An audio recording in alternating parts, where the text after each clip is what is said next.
have recently learned about the IKEA effect. Apparently, the furniture that we spend time the most building or that takes the most effort is the one that we always want to keep.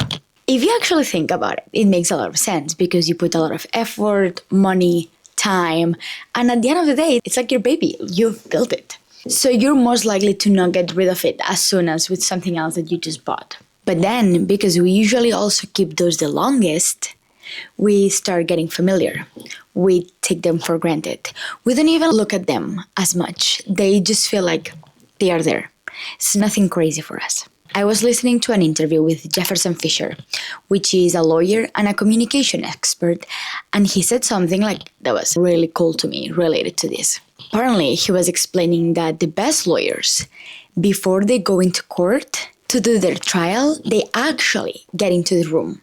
They walk around, they get familiar, they look at the chairs, they look at every single one of the places to get familiar with it. So by the time they go into it to actually perform and do their job, they are not nervous because it's not a new environment anymore.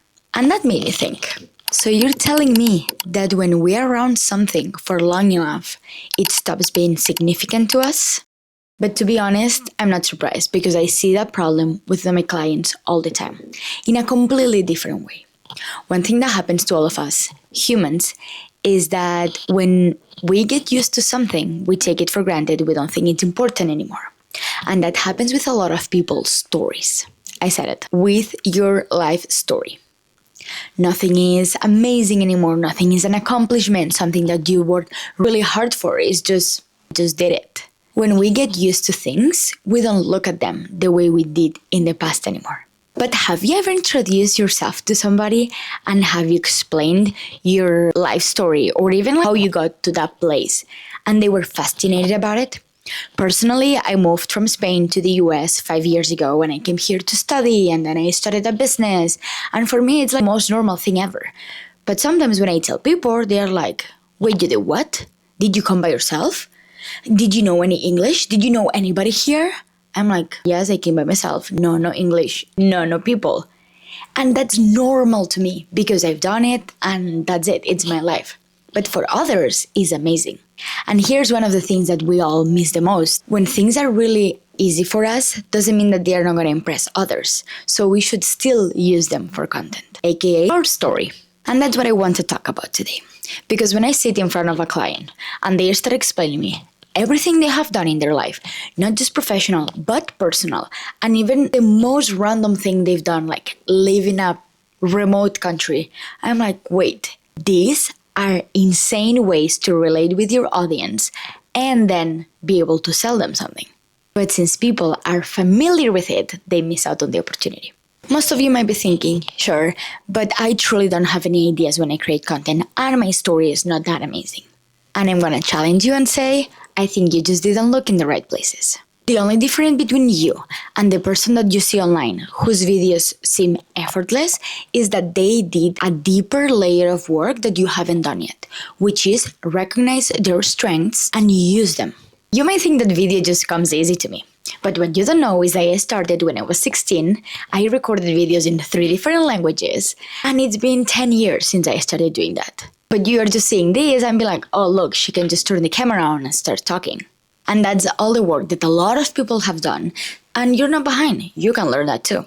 One example that I like a lot, and you're gonna realize how much of a foodie I am with this, is that if I give you all, and I would love to see in the comments what you've thought first, if I give you all lettuce, tomato, cheese, and beef, or chicken, and bread.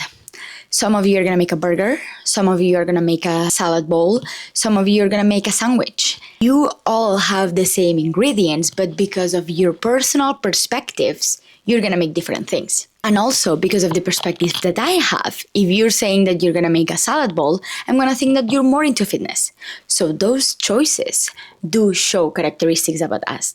The problem comes that when you start following somebody else's template for your content and to show up online, you lose that thing that makes you you. So with your story and with your experience, that's what makes you unique and special. Everybody went to school for the same things if they are competing against you, or they have the same certifications, but they don't have your life stories that will show that you're better or more special or just more right for the person watching. But at the moment you abandon that story of yours and the things that makes you special, you fall into somebody else's template. You're not cooking with your ingredients anymore, you're trying to follow somebody else's recipe, and obviously at the end, that's not gonna sound like you. It's gonna sound like the other person. And you don't want that, because people are gonna feel this is off. You are gonna feel this is off. The tricky part here is that a lot of people cannot see their own ingredients. They cannot see all the things that they've achieved, done, all the things that makes them special because of the familiarity we were talking about at the beginning. I hear this all the time. My story is not that interesting. People want tips and want value. They don't care about my journey. Disagree. Out, wrong, no. Because people do want the tips. But people want the tips from you, not from ChatGPT. People want to hear how you got those tips and how the way you got those tips makes you the right person to help them. And that's what your story does. No hooks, not frameworks, no templates, no nothing can create the recognition that you deserve. Build the authority that you deserve. Because if you don't use your own story, you're going to sound like everybody else. And I think that speaks for itself. And that's the work I do with people. I would never handle you a content calendar or a template for you to follow, because that's not going to take you anywhere.